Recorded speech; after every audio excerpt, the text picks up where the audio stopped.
Geliefdes, geseëndes en gesalfde kinders van die Here. Ek is so opgewonde dat ons vandag weer saam 'n boodskap kan hê. Alhoewel ons nou nie in persoon saam is nie. Jesus het eintlik al 'n rukkie hierdie op my hart gelê en ek het net skielik ervaar dit is nou die tyd en ek glo die feit dat ek nie vandag by julle kon wees in persoon nie, het eintlik gemaak dat Jesus nou hierdie geleentheid gebruik het om nog 'n nuwe ding vir ons bymekaar te sit en te laat gebore word. So, Jesus het gelei dat ek moet begin om 'n aanlyn Bybelstudie te doen, wat ons eintlik meer in detail woord vir woord en vers vir vers en boek vir boek deur die Bybel begin werk. Hierdie is nou die eerste sessie, so ons sal kyk hoe gaan dit. Ek weet nog nie hoe en wat Jesus het gaan lei nie, of Jesus gaan lei dat ek het weekliks moet doen, of dit net vir nou 'n once-off is, en later kom dit verder, dat ons dit meer op het bou. Ek weet nie of gaan die volgende sessie wat ons in hierdie boek spesifiek, ek gaan nou sê wat ons behandel, of dit volgende week saam gaan wees, wanneer ons by mekaar is, of hoe dit gaan werk nie. Ek het nog nie die verdere leiding nie, maar vereers is ek so bly dat julle saam met my net hierdie stap van geloof en stap van gehoorsaamheid neem, dat ons saam in Jesus se woord kan tyd spandeer en leer. So, die baie opwindende nuus is die boek wat ons gaan bespreek.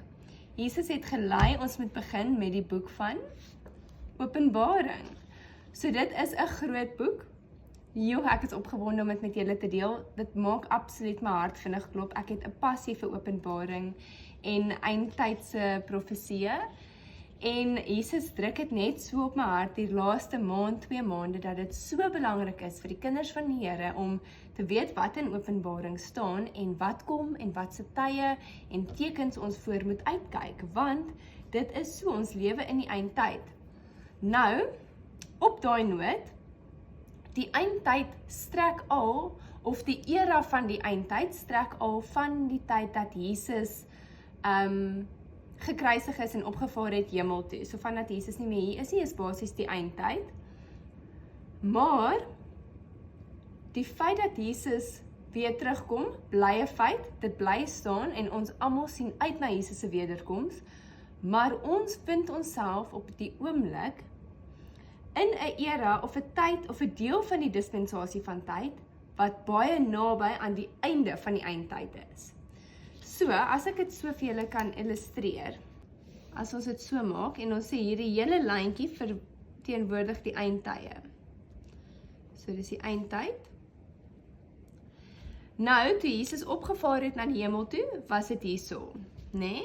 En hierso, op die einde van die eindtyd, is waar die basies, ek gaan nou verder van dit verduidelik, maar vir nou gaan ek net sê waar die Great Tribulation kom. So daai is 'n Great Tribulation, né? Okay, nou, na Jesus opgevaar het, dit is so ongeveer 2000 jaar terug, was dit hierso gewees.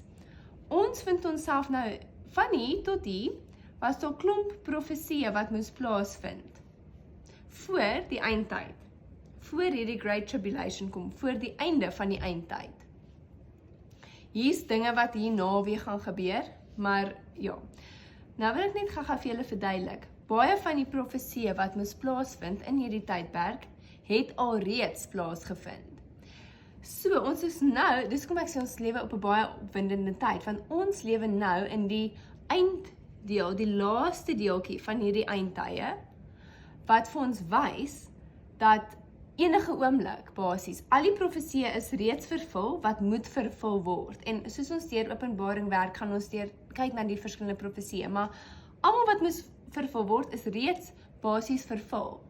En die wat nou kom, daar's 1 of 2 of so, daar's regtig minderheid van profesieë wat nog nie waar geword het nie, of wat nog nie gerealiseer het nie, maar die oomblik wanneer daai begin, of wanneer daai plaasvind, is wanneer ons in die eindtyd, wanneer die einde van die eindtyd op ons is, en wanneer ons dan gerapture word. Nou, 'n punt op die rapture, net sommer dit gaan hier vir julle uitskryf, rapture, of die wegraping, né?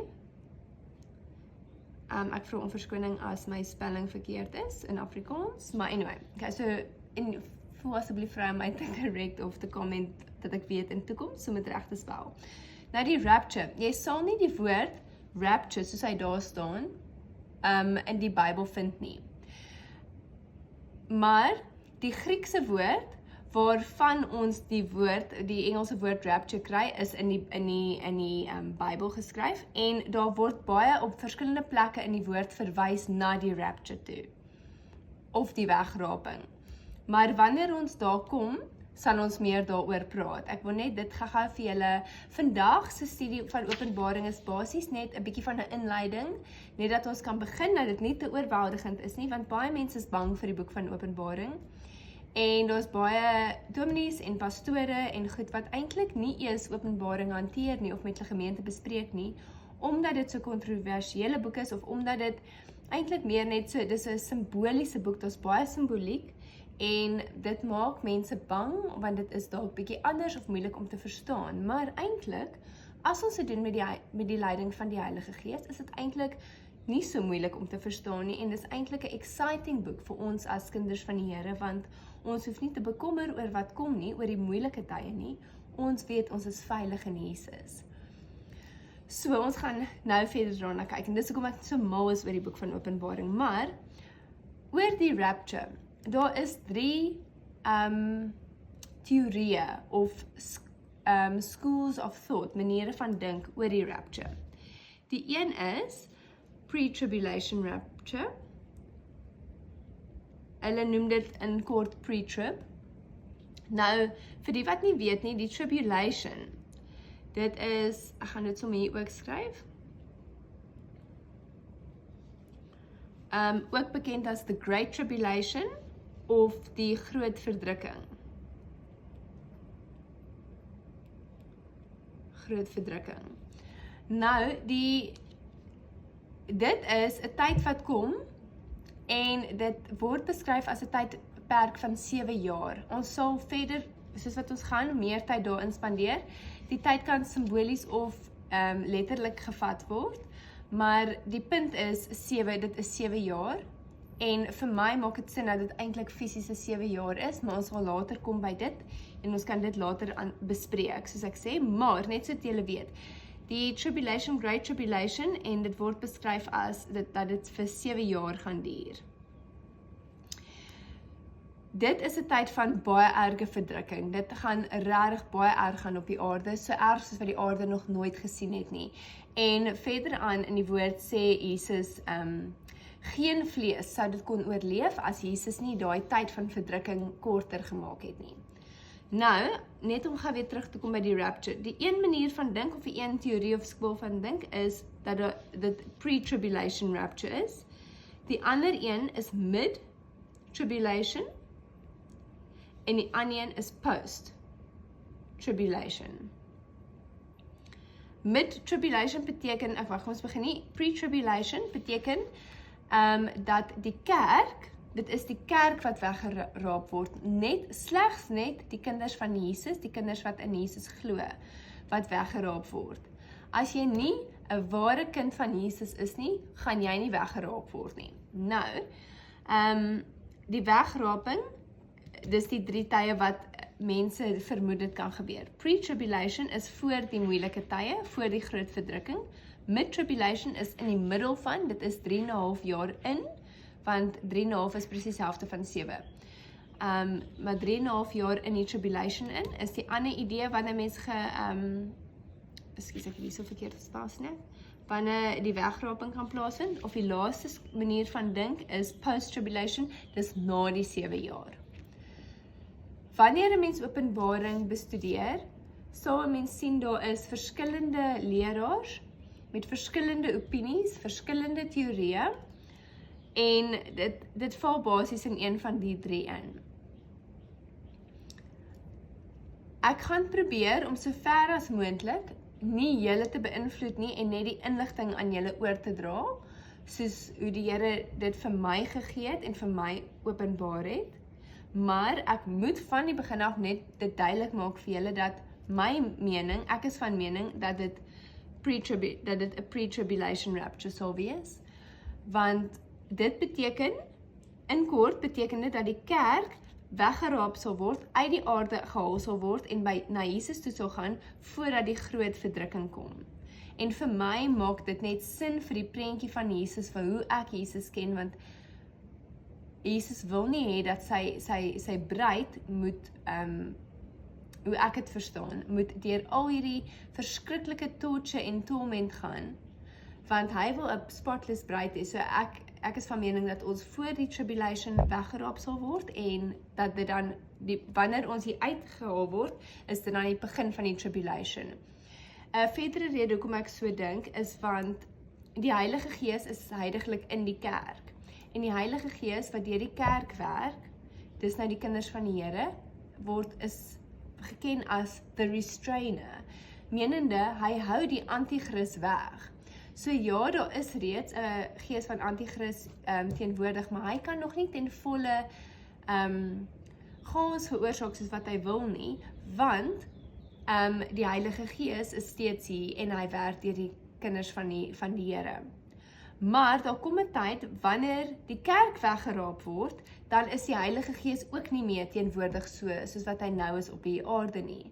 So dan is dit basies net die duiwel se tyd om te regeer sonder dat daar enige goed is op die aarde, sonder dat daar enige Heilige Gees is wat die goedheid van God bring, sonder dat daar enige kerk of kind van die Here is wat eintlik die lig kan skyn vir die wêreld. So dit is ook hoekom ek van mening is dat dit pre-tribulation rapture moet wees, want omdat die Heilige Gees nog hier is en dit kan nie gebeur, sekere goed wat gaan gebeur kan nie vir my, hoe ek het verstaan, gebeur terwyl die Heilige Gees hier is nie.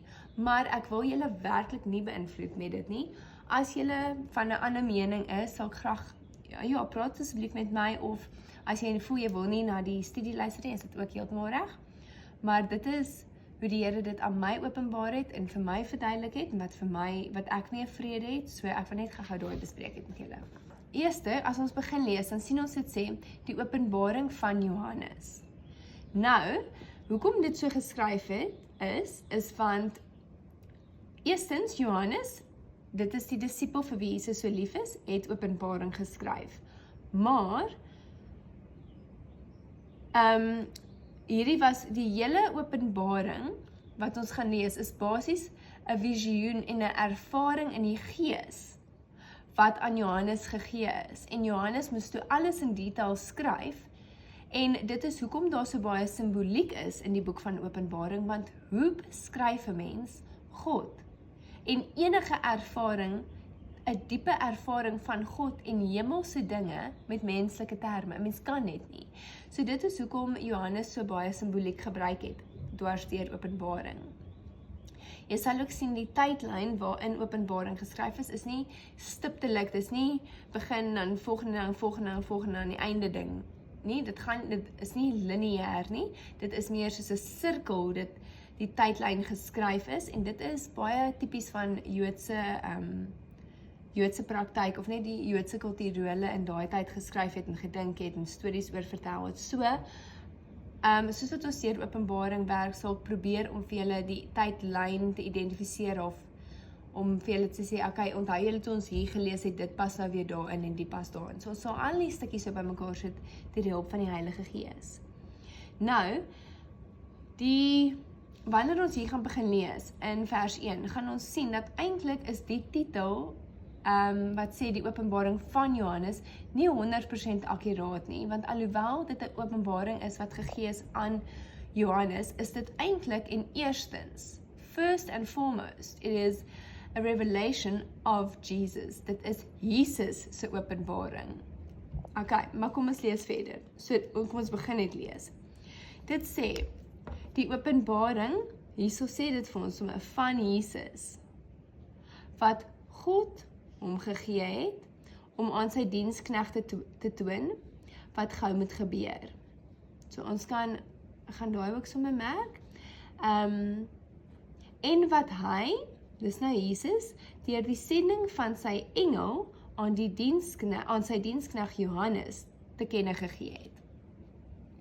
Wat getuig, so dit is nou die openbaring wat Jesus gekry het, wat hy gegee het aan Johannes, en dit is die openbaring wat getuig het van die woord van God en die getuienis van Jesus, alles wat hy gesien het. Johannes het dit getuig. Salig is hy wat die woorde van hierdie profesie lees en wat dit hoor en bewaar, wat daarin geskrywe is, want die tyd is naby. Johannes aan die 7 gemeentes in Asië.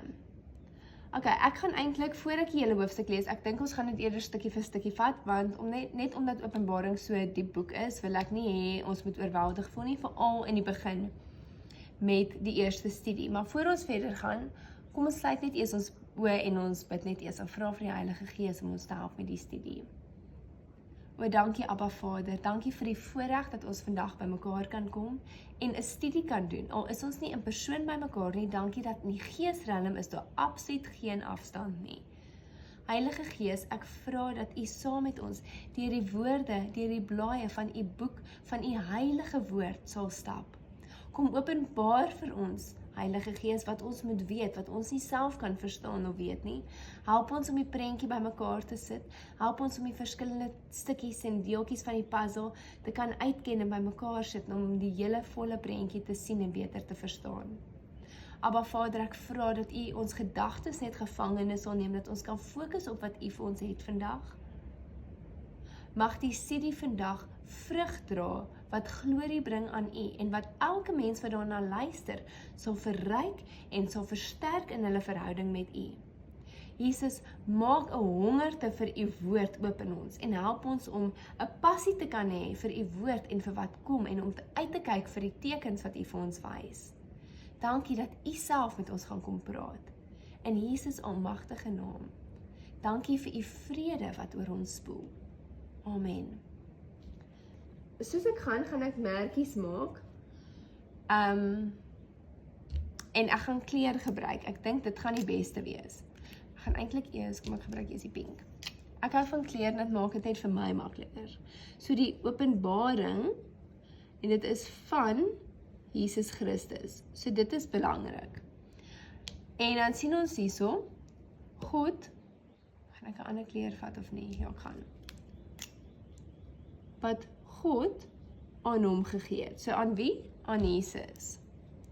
Hier is Jesus, né? So, voor ons verder gaan, kan ons al klaar hier sien. Ons sien God, dit is Abba Vader. So God, Abba Vader, het aan Jesus 'n openbaring gegee, né? En hoekom? Hy het dit vir Jesus gegee om aan sy diensknegte te toon wat gou moet gebeur. En wat hy deur die sending van sy engel, so hier is nog een, van sy engel aan die dienskneg Johannes gegee het. Okay. So sien ons sy baie klere, en ons gaan van die klere oor en weer gebruik later aan, soos die studie gaan, maar net dat ons hierso sien. So, Jesus het dit toe, het die openbaring aan sy engel gegee. Jesus het dit aan sy engel gegee, so dit is aan 'n engel gegee die openbaring, en toe, van sy engel aan sy dienskneg te kenne gegee het. So, en die engel het dit weer vir Johannes gegee. Dit is Johannes, die disipel vir wie Jesus so lief is. Hy is bekend as the disciple whom Jesus loved. Die openbaring van Jesus, ons weet dis 'n openbaring van Jesus, so menende hierdie hele boek in die Bybel vertel ons van Jesus en wie Jesus is en wat Jesus gedoen het en wat Jesus gaan doen. Dis 'n oopmaking, 'n verduideliking van Jesus. En God het dit vir Jesus gegee om vir sy engel te gee, om vir 'n engel te gee, om vir Johannes te gee, en Johannes moet dit weer vir ons gee. So van Johannes af, kom dit nou weer na ons toe. So hoe wonderlik is dit, en nou is ons hier wat dit lees. En nou, hierdie, ek het nou gesê, dit is vir ons gegee, maar nou kom hierdie na ons toe. Dit is so besonders, want, hierdie salig, in Engels is dit blessed, Nee, dit sê salig is hy wat die woorde van die profesie lees en wat dit hoor en bewaar wat daarin geskrywe is. So, hierdie openbaring is van Abba Vader af na Jesus, na 'n engel, na Johannes, na ons gegee en as ons net sal lees, as ons dit sal, Jesus dit sal lees, sal hoor en sal bewaar, dan is ons geseënd. So geen wonder, die vyand wil mense bang maak vir die boek van Openbaring. En hy kry dit ongelukkig reg, maar geen wonder, daar is so blok in die geesrelm oor die woord van Openbaring, want dit is die enigste boek in die Bybel wat beloof dat daar 'n blessing is oor die een wat dit lees, of wat dit hoor en wat dit bewaar. So dit is besonder. So net deur tyd in Openbaring te spandeer en net deur ons wat dit nou lees, is ons outomaties geseënd deur die Here. Dit is my besonder. Ok, nou, ons het gesê daar is baie simboliek wat ons gaan sien in die, hier is nog papier, ons nog meteen, ons gaan nou kyk. Baie simboliek wat gaan plaasvind in Openbaring. So, wat ek gaan doen is, ek gaan op die blaai, gaan ek net vir my blokkie begin maak vir simboliek.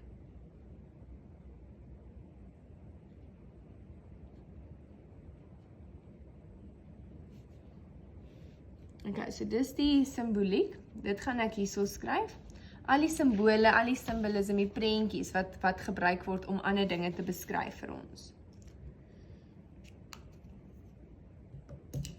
Nou, ek wil ook eintlik vir ons hierso skryf, ek het gesê ons is groen, so, ek gaan dit verander na my of na ek toe, so dit, ek gaan net sê, ja, want ons, en dan maak ons dit persoonlik, so ek gaan sê ek. So hierso, onder hierdie gaan ek vir my skryf dinge wat aan my van toepassing is. So al klaar volgens hierdie weet ek is geseënd.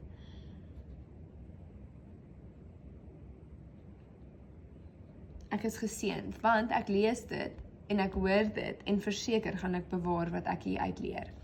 So hier gaan ek iets skryf vir my, daar gaan ek die simboliek skryf, nou vat ons dit net soos ons gaan. Ok, nou, Johannes, aan die 7 gemeentes. Ok, nou, voor ons eers verder gaan, moet ons al klaar begin kyk na die simboliek hierso. Hierso lees ons van 7 en ons lees die gemeentes. Ons kan eintlik, die gemeentes is eintlik self simboliek. Dit is letterlik en figuurlik gemeentes. So, by die simboliek gaan ek hierso al klaar, ek gaan vir my die 7 sit, want in die woord is nommers, dra altyd simboliek, en daar is betekenis agter die 7. So dit 7 is God se perfekte getal. Perfekte of volmaakte getal. Is eintlik meer die volmaakte getal.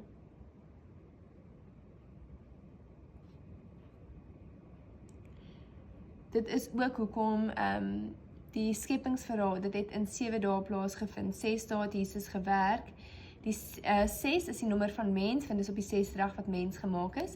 En op die 7de dag het Jesus gerus na alles gekyk, want dit is toe alles volmaak. So dit is net 'n interessante ekstra brokkie inligting. Ek gaan skryf gemeentes ook. Nou, in hierdie geval, Johannes moes eintlik 'n brief uit hierdie Openbaring brief het hy geskryf spesifiek aan 7 gemeentes wat in Asië was. Dis kerkgemeentes, kerke. Maar die 7 gemeentes is ook 'n simbool van die kerk vandag en tipes kinders van die Here. Want nie almal is opregte kinders van die Here nie en nie almal is opregte kerke nie en dis wat ons verder uit die gemeentes gaan leer. So dis hoekom ek gemeentes hier by die simboliek geskryf het, want alhoewel dit vir eintlike gemeentes was, is dit ook simboliese gemeentes. Ok, genade en vrede van hom wat is, genade en vrede vir hom wat is, wat was en wat kom, en van die 7 geeste wat voor sy troon is, en van Jesus Christus, die getroue getuie, die eerstgeborene uit die dode, en die owerste oor die konings van die aarde. aan hom wat ons lief gehad het en ons van ons sondes gewas het in sy bloed. Ek gaan nou verder gaan. So, nou sien ons, daar's genade en vrede gegee. Dit is vir die gemeentes, maar dit is ook vir die wat die skrif lees. So, hierso gaan ek sê, ek ontvang genade en vrede, want deur geloof mag ek hierdie vat vir myself, want dit is gegee vir die gemeentes, dit is gegee vir die een aan wie die brief geskryf is, maar ons weet dit is vir ons geskryf, en die hele woord is vir ons geskryf, so ek kan in geloof dit vir myself ontvang. Nou, baie interessant, dit is die genade en die vrede, is vanaf hom, so nou gaan ons weer klere inbring, kom ons kyk. Dit is van hom, wat is, en wat was, en wat kom, nee? Daai is 'n tipiese beskrywing van Abba Vader, maar ons gaan nou verder kyk. Dan sê dit van die genade en die vrede kom ook van die 7 geeste, en die genade en vrede kom ook van Jesus Christus. So hier het ons 3 verskillende, want dit sê hom, en Gees, en Jesus. Okay? So dan sê ons, ek gaan net eers die beskrywing hier uitskryf, so dit sê hom, wat is, en wat was, en wat kom.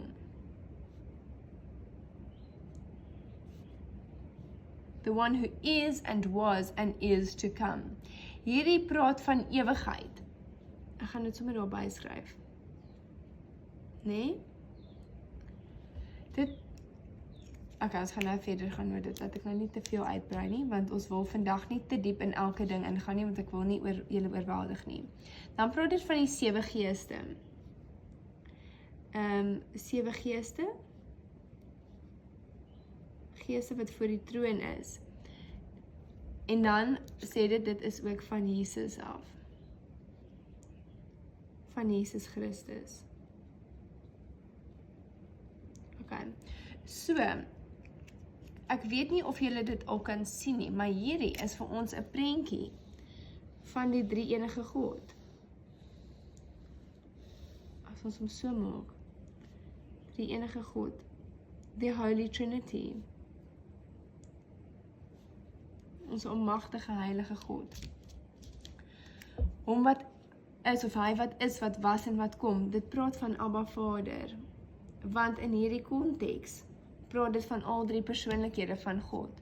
Die 7 geeste praat van die Heilige Gees.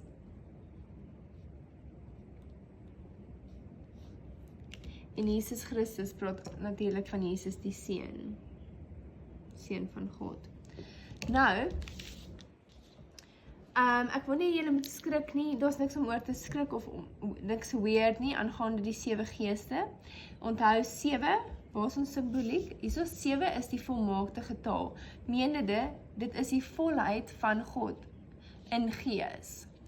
Ons weet dat God is 'n 3 enige God, menende, dit is Abba Vader, Heilige Gees en Jesus Christus die Seun van God.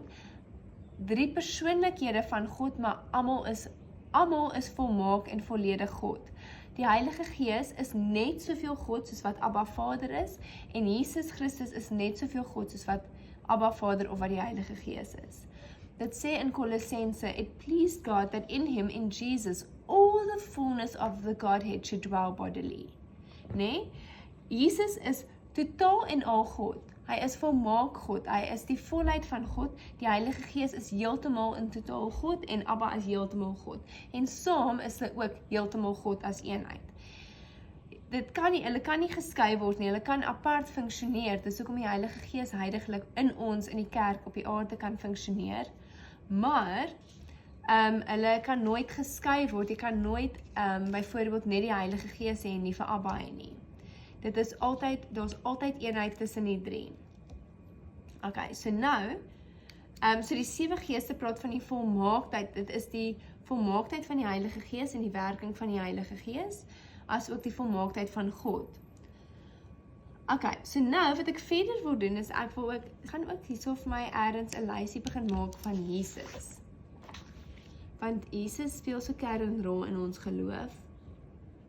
En omdat dit die openbaring van Jesus is, gaan ons nog baie leer van wie Jesus is. Uit hierdie boek uit. So dit sê, hierso so 'n langer verduideliking van wie Jesus is, want onthou dit gaan oor die openbaring van Jesus. So dit sê hy is getrou, hy is die getroue getuie,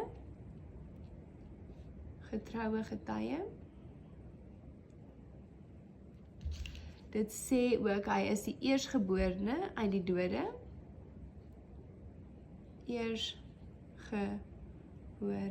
of the first fruit, the firstborn out of all creation. Jesus is die eerste een wat opgevaar het, wat opgestaan het uit die dood uit. En omdat Jesus opgestaan het uit die dood, beteken ons kan opstaan uit die dood. Dit is ons hoop vir ewigheid, ewige lewe.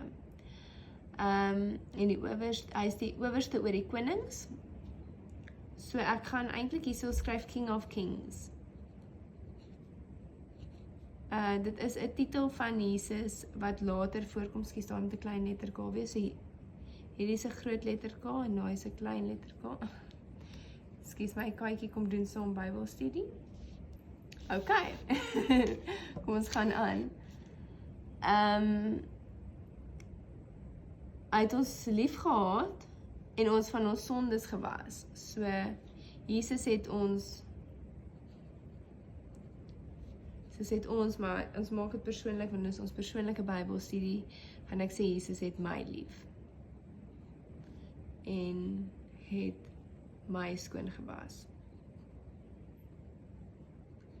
Nou, ek verstaan hierdie is nie noodwendig 'n beskrywing van Jesus se karakter nie, maar dit is tog eintlik al van Jesus se natuur, want dit wys net hoe absolute liefde, Jesus is liefde, en dit is tot so mate dat hy homself opgeoffer het vir ons. Okay, nou, hier gaan weer oor ons gaan, so nou, hierso sê dit, deur sy bloed, so dis Jesus se bloed, en ons gemaak het konings en priesters van God, van sy God en Vader. So, dit beteken Jesus het ons konings en priesters gemaak. So ek is 'n koning of 'n koningin wat ook al vir jou werk. Ek is 'n koning en 'n priester. As jy wil, kan jy daai ook by die simboliek skryf. So 'n koning en 'n priester, dit praat van royalty en dit praat van servanthood of van bediening.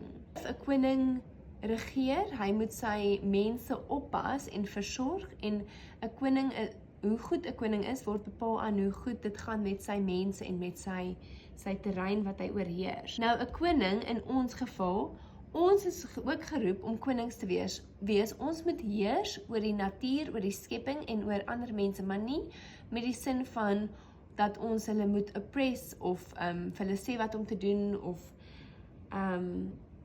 hulle diktator wees nie.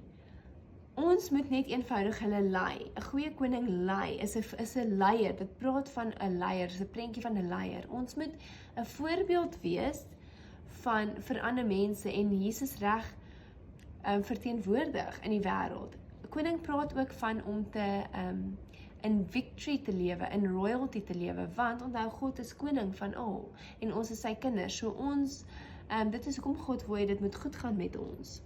Priester praat van ons roeping om te bid. Ons is gemaak deur Jesus om hom te aanbid en om te bid, in gesprek te wees met God en konstant in fellowship en communication te wees met God. Dit is hoekom ons konings en priesters is. Dis elkeen se verantwoordelikheid as kind van Jesus is om Jesus reg te verteenwoordig en om 'n lewe te lei wat waardig is van ons koning, en dan om te bid, konstant te bid en 'n lewe van gebed te lewe. Okay, so dit is vir sy God en Vader, aan hom, dis nou aan Jesus, aan God, die heerlikheid en die krag tot in alle ewigheid. So God bly ewig en alle glorie is altyd aan hom te doen. Aan hom moet ons vir hom gee. Kyk, hy kom met die wolke, so dis interessant, wolke gaan ek hierso merk. Wolke is nog 'n prentjie van, is nog simboliek wat ons hier kan byskryf. So wolke praat van, daar's 'n skrif in die woord wat sê, there's a cloud of witnesses. Dit praat van 'n cloud of witnesses. Menende, dit is die kinders van die Here wat reeds na Jesus toe gegaan het, wat hulle ondersteun ons en hulle, dit is een van die maniere om daai skrif te interpret, maar die punt is, daar is medegelowiges wat saam met ons is, of dit nou in die tyd is, of dit die gelowiges wat reeds na Jesus toe gegaan het, wat saam staan en saam veg vir Christus, vir die koninkryk van God. Wolke praat ook van Jesus se opvaarding. Toe Jesus opgevaar het na die hemel toe, na sy opstanding, na die hemelvaart, skus, het ek verkeerd gepraat, maar toe Jesus opgevaar het na die hemel toe, dit vertel vir ons, die disippels wat daar was, het gesien hoe hy in die wolke opgeneem is, en dan sê dit ook, in a like manner he will come again, so Jesus gaan weer terugkom op die wolke, en dit is hierso wat dit ook vir ons bevestig, hy kom met die wolke, maar wolke is ook 'n prentjie of simbolies van God se glorie en God se teenwoordigheid, so, ons weet, met al daai kan ons sê, Jesus kom met die wolke, menende, okay, eerstens, Jesus kom, hierso word ons verseker daarvan dat Jesus kom, hy kom terug, hy kom met die wolke, wys vir ons, hy gaan kom soos wat hy gegaan het, in 'n soortgelyke manier, hy gaan kom in die volle glorie en teenwoordigheid van God, en dit gaan, ons gaan almal gaan weer die teenwoordigheid van God sien en ervaar, tot so mate dat elke oog hom sal sien. Jesus gaan fisies terugkom aarde toe, en dit is waaroor Openbaring gaan. Ook hulle wat hom deursteek het, en al die geslagte van die aarde sal oor hom rou bedryf. Ja, amen. So dit sê van Jesus wat kom, en dat almal sy glorie gaan so groot en sigbaar en gemanifesteer wees, dat almal, selfs die wat Jesus seer gemaak het, gaan weet dat hy is God, en gaan acknowledge dat hy God is. Nou sê dit, ek, want hy hierso praat dit van Jesus, nog heeltyd, dan sê dit ek, sê hierdie Jesus, is die Alpha en die Omega, die begin en die einde, sê die Here Jesus, ons weet dis Jesus. Wat is, wat was en wat kom. Nou, hoe interessant is dit? Want hy hierso praat ons nou van Jesus, dit sê, die name van Jesus, ek gaan eers hierso skryf, dit sê, hy is die Alpha en die Omega, ek gaan nou uitbrei daarop, dit sê hy is die begin en die einde, en dan sê dit, nee, die een wat is, wat was, en wat kom, nee, klink dit nie vir julle bekend nie, wat is, wat was, en wat kom, dit bring ons terug hierso na Abba toe, Abba se beskrywing was, hy wat is, wat was, en wat kom, so weer eens, ons weet dit praat van ewigheid, nee, ewigheid, want dit is, die was, verteenwoordig hele verlede wat kom, verteenwoordig hele toekoms, alle tye wat kom en is die huidige oomblik. So, God was nog altyd en sal altyd wees. Dit is wat dit sê, maar die feit dat beide Abba Vader en Jesus beskryf word met dieselfde 3 woorde wat is, wat was en wat kom, wys vir ons die koneksie tussen die twee, wys vir ons dat Jesus is God. Jesus en die Vader is een. En Jesus en die Vader en die Heilige Gees is een heilige eenheid.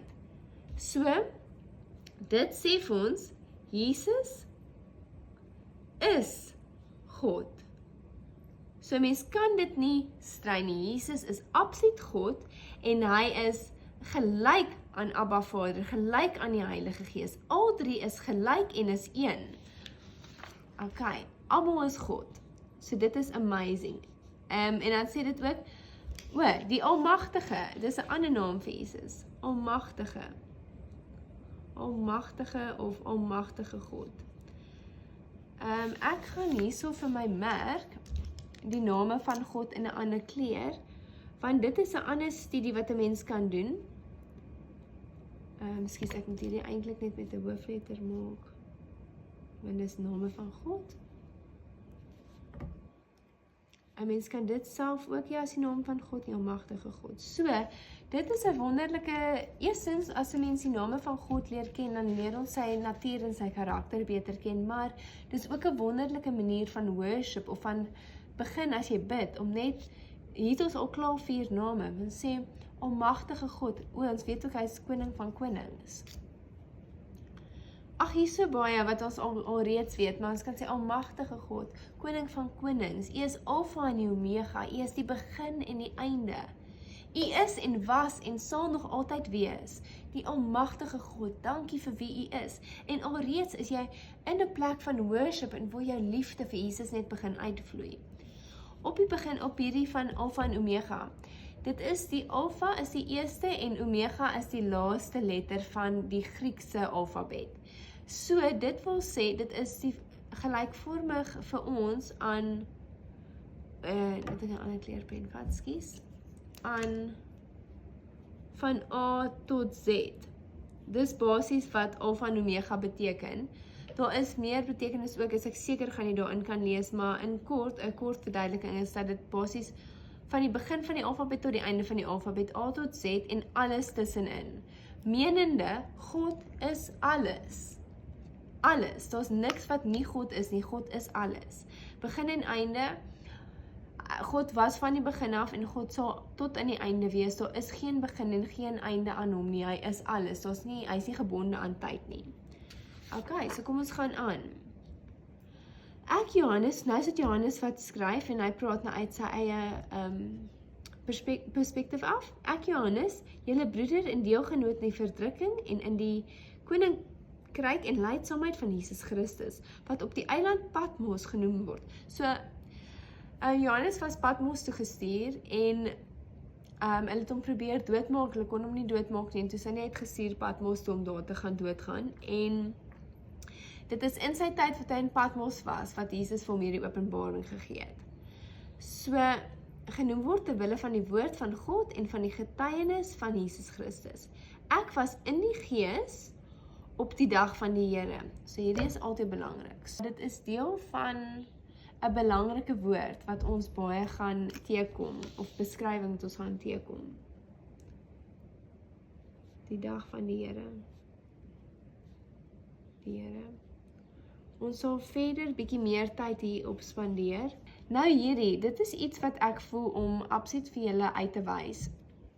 Hierso sê dit, hy was in die gees gewees. In die gees op die dag van die Here. Ek wil ook vir julle ervaring begin uitwys. Vir my is dit net, ek het besef, of Jesus het vir my oopgemaak, dat daar's baie ervarings van God, wat mense eintlik verbang is, want hulle weet nie of dit reg is, en of dit van God afkom nie. Hierdie is een van hulle. So in die gees. Wat hier gebeur het, is, Johannes, dis meer eintlik as net 'n visioen, God het hom in die gees gevat, en met sy geesmens was hy in die hemel gewees, en het hy hierdie ervarings vanuit die hemel gehad.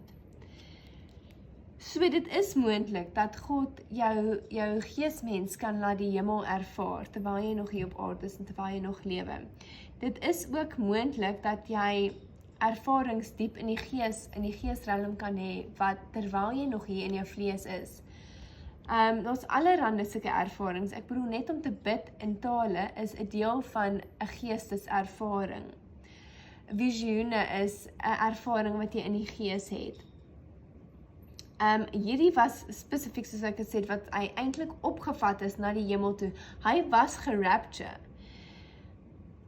Basies is sy geesmens was gerapture in daai oomblik. Dit is moeilik om te verduidelik, maar ek vertrou die Heilige Gees gaan dit vir julle oopmaak. Ons gaan nog ander ervarings sê, maar dis net so lank wat ons liggaam begin uitwys, net om vir jou te wys, daar is soveel meer van God wat jy kan ervaar en wat moontlik is vir jou. En al wat nodig is net dat ons 'n gewillige hart moet hê. Ons hart moet oop wees om te kan ontvang van Jesus, en Jesus sal ons voorberei en vir ons wonderlike ervarings in die gees gee, solank as dit ons oop is vir dit en om toelaat om ons voor te berei vir dit. En ek het agter my 'n groot stem gehoor, soos van 'n bassein. Nou, 'n bassein gaan nog baie voorkom in Openbaring. So ons gaan net bassein ook hierso skryf. Sjoe, die tyd is nogal besig om vinnig te loop. Ek weet nie of ek dalk net hier moet afsluit. Ek sal net tot hier gaan en dan kan ons die res van Openbaring 1 verder doen. En as julle, soos ek van gesê het, ek wil nie te diep in detail gaan nie vandag. Maar as julle behoefte het om meer te weet, daar is soveel meer, en mens kan baie meer van die woorde oopbreek en dieper gaan. As julle behoefte het om dieper te gaan, laat weet my, dan kan 'n mens altyd kyk hoe Jesus lei en of hy ons 'n geleentheid skep of gee om selfs 'n dieper studie te doen nog. Okay, wat sê? So die stem, soos 'n bassein. So, ons weet Jesus se stem is soos 'n bassein. Soos 'n bassein. Bassein, ek hoop julle kan nog sien met die kaartjie. Wat sê, ek is die Alpha en die Omega. So sien jy hierso bevestig Jesus self dat hy die Alpha en die Omega is. So dit bring ons net weer terug na hierdie. So daar's 'n link aan daai wat ek ook vir julle wou wys, die wat is, wat was en wat kom. Dit link weer aan hierdie. Ek dink net dit is belangrik om hierdie links vir 'n mens te wys. En skryf wat jy sien in 'n boek en stuur dit na die 7 gemeentes van Asië. So hier het ons dan weer die 7 gemeentes. So Jesus gee hierso vir my instruksie om te skryf wat hy sien in 'n boek. Dit is 'n instruksie wat God self vir my gegee het en wat ek geleer het in my wandel met Jesus dusver, om alles neer te skryf wat Jesus aan my toevertrou. Of dit skrif is wat Jesus vir my gee, wat iemand anders vir my gee, of net skrif is wat vir my baie oopmaak in 'n seisoen van my lewe. As ek 'n ervaring het met Jesus, as ek 'n droom het, enige iets wat op enige manier gekonnekteer is aan die geesrelm. As daar iets is in jou lewe wat Jesus vir jou gee, moet ons dit ag as waardig. Elke testimonie, elke skrif, elke gebed wat geantwoord is, elke droom wat God vir ons gee, is alles heilig. En deur dit te skryf in 'n boek, is 'n manier om vir God eer te bring en vir hom te sê, ons ag U en wat U vir ons gedoen het. En ons weet nooit, die vyand wil hê 'n mens moet sulke goed vergeet, maar ons weet nooit wanneer God ons dalk wil terugverwys daarna nie. En vir my, as daar tye is van moeilikheid of tye wat ek sukkel of net ekstra motivering nodig het, is daar vir my niks so motiverend soos om net weer deur my boek te kyk en te kyk wat Jesus alreeds vir my gedoen het. En dan kan ek dit ook met ander mense deel en in Openbaring later gaan ons sien. They overcame by the blood of the Lamb and the word of their testimony. So ja, die werk wat Jesus reeds vir ons gedoen het, die oorwinning wat ons het in Jesus, maar ook deur ons getuienis, deur ons woord van ons getuienis, deur ons getuienis met ander te deel en onsself te herinner aan ons getuienis. Kom ons gaan verder. Ek dink sy vertel my nou dat die tyd amper op is.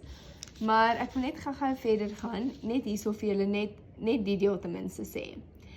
Stuur dit na die 7 gemeentes in Asië en hierso vertel dit nou vir ons wie die 7 gemeentes is. So van hier af moet ons nou nog 'n lysie vir ons maak, want dit is belangrik. Ons gaan later in Openbaring gaan ons verder met hulle deel. So die 7 gemeentes,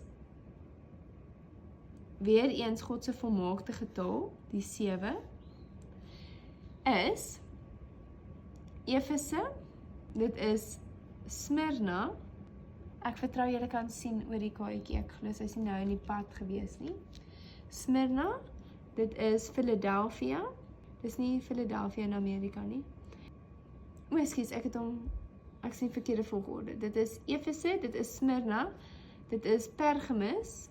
Ekskuus oor die volgorde, ek sal aanraai jy skryf om die regte volgorde. Thyatira en Sardis.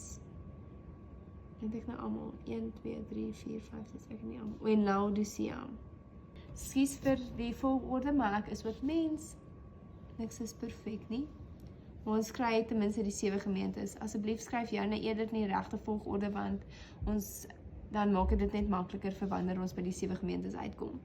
Maar dit, so met baie van die simboliek wat ons gaan kry in Openbaring, word iets vir ons gesê en dan word die verduideliking ook vir ons bietjie later aangegee. Soos ek sê, dis nie alles kronologies nie.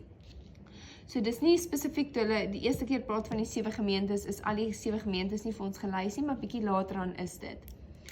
So dis net ook goed om te weet. 7 gemeentes. Ok, ek dink ons gaan daar stop vir nou, want ons het alreeds baie gedoen. Ons het net 11 verse bespreek, maar daar is alreeds so baie inligting daarin. En ek dink dit is genoeg 'n goeie begin vir eers. Wanneer ons nou weer kan aangaan, dan sal ons begin vanaf hoofstuk 12, dan gaan ons verder sien, meer leer oor Jesus en wie Jesus is. Ons sluit net weer die oë. Koning Jesus, so dankie. Dankie vir die voorreg dat U saam met ons hierdie pad stap. Ek is so opgewonde, Jesus, om die openbarings wat U vir ons gee, uit Openbaring te deel met mekaar, Jesus. En dankie dat U meer en meer vir ons gaan openbaar. Dankie dat hierdie vir ons 'n tyd van fellowship gaan wees, waar ons kan deel met mekaar en gesprekke kan hê met mekaar rondom U woord. Jesus, dankie dat U ons bless, net omdat ons dit lees en omdat ons dit hoor. Help ons ook om U woord te bewaar, Jesus. O Jesus, ons is so lief vir U. Dankie dat U Uself aan ons openbaar deur hierdie wonderlike openbaring. Lei ons, Jesus, seën ons vra dat U totaal in al ons lewens sal oormaak en ons nuwe mense sal maak. Ons is so lief vir U, Jesus. Dankie vir U vrede en U beskerming en U liefde. In Jesus almagtige naam. Jesus, mag ons asseblief 'n goeie voorbeeld wees vir die wêreld daar buite. Mag ons U liefde bring na almal, selfs die, eintlik nie, veral vir die wat dit nie verdien nie. Dankie Koning Jesus, dankie vir U heilige woord en die voorreg om tyd daarin te kan spandeer. Help ons om nie een oomblik wat U vir ons gee, een ervaring te minag nie, maar laat ons dit alles kan besef hoe heilig dit is. Dankie Jesus dat U ons voorberei vir die hoë roeping op ons lewe. In Jesus almagtige naam. Wees asseblief altyd ons hooffokus in ons lewe, Jesus. Amen.